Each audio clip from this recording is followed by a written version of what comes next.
welcome back to my YouTube channel. Stay with me, Lena Barus. Baiklah, topik kali ini yang akan kita bahas adalah mengenai if clause. So, check it out. Adapun konten atau topik yang akan kita bahas kali ini, if clause berhubungan dengan a reminder, an imperative, a suggestion, a general truth, and the last show a dream.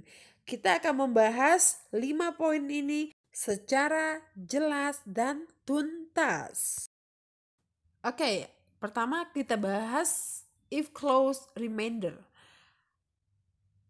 Conditional sentence ini diungkapkan untuk mengingatkan seseorang akan sesuatu yang harus dilakukan jika ingin mendapatkan hasil tertentu.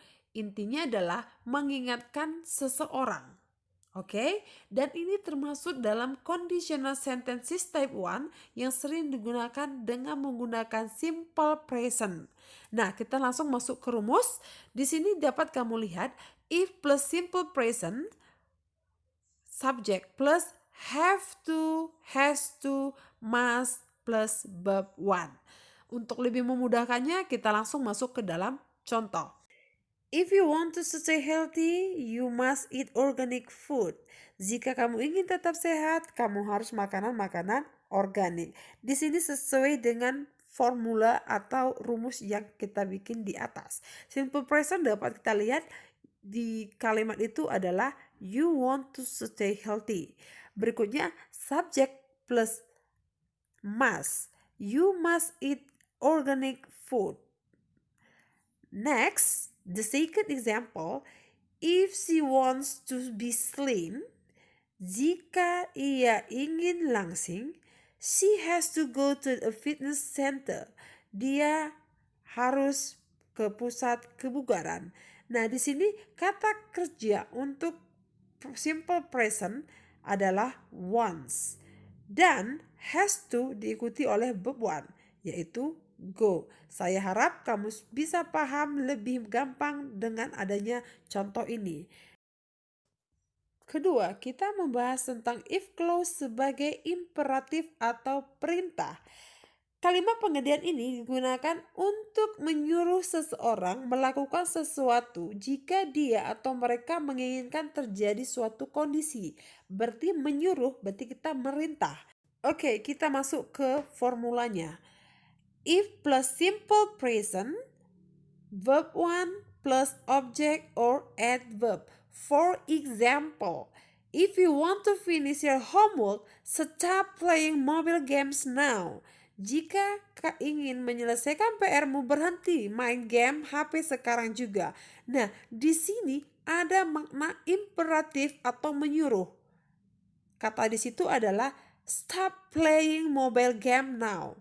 Berarti kita menyuruh seseorang untuk melakukan sesuatu yang kita ucapkan. Okay, next, the second example.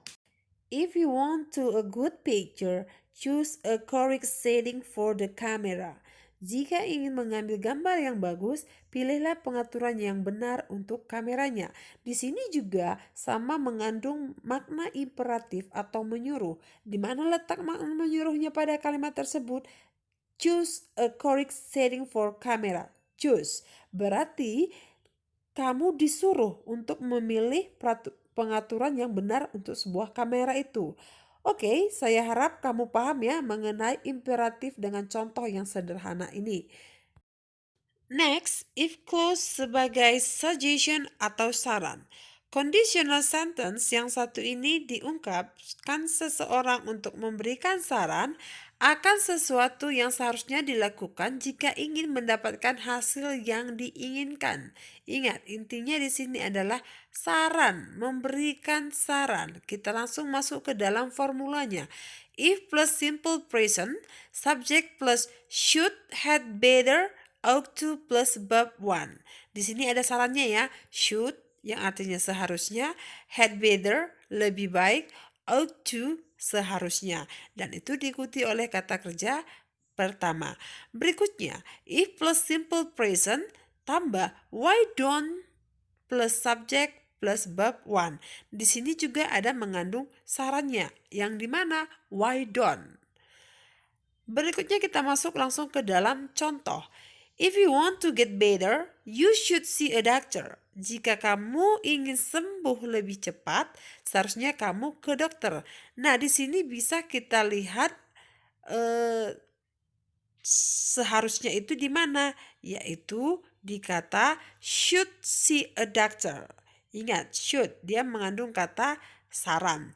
Masuk ke contoh berikutnya. If you want to get up early in the morning, why don't you stop watching TV? Di sini juga memberikan saran. Jika kamu ingin bangun lebih awal, seharusnya kamu itu berhenti nonton TV. Oke, itu pembahasannya tentang suggestion. Next, if clause as a general truth.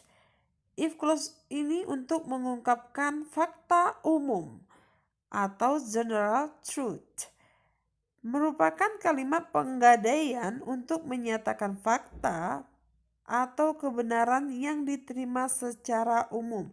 Intinya adalah menyatakan fakta. Nah, ini adalah formula atau rumusannya. If plus simple present future, if plus simple present, simple present. Agar kamu lebih paham tentang rumusnya itu, langsung aja kita masukkan ke dalam sebuah kalimat. If you heat water until 100 degrees of Celsius, it will boil. Jika kamu memanaskan air sampai 100 derajat Celcius, airnya akan mendidih. Faktanya, 100 derajat Celcius itu memang akan membuat air mendidih. Masuk kita ke contoh kedua. If you throw an apple upward, it will fall downward. Jika kamu melempar apel ke atas, apelnya akan jatuh ke bawah. Ini faktanya adalah will fall downward, akan jatuh ke bawah. Oke, berikutnya the last topic. If clause as show a dream. Ini merupakan conditional sentence untuk menunjukkan apa yang ingin dilakukan atau didapatkan seseorang di masa depan jika dia memiliki atau berhasil melakukan sesuatu. Show berarti menunjukkan apa yang ingin dilakukan. Langsung kita masuk ke dalam formulanya. If plus simple present future. Contoh, if I have 1 billion rupiahs, I will build a hotel. Jika punya 1 miliar, saya akan membangun hotel.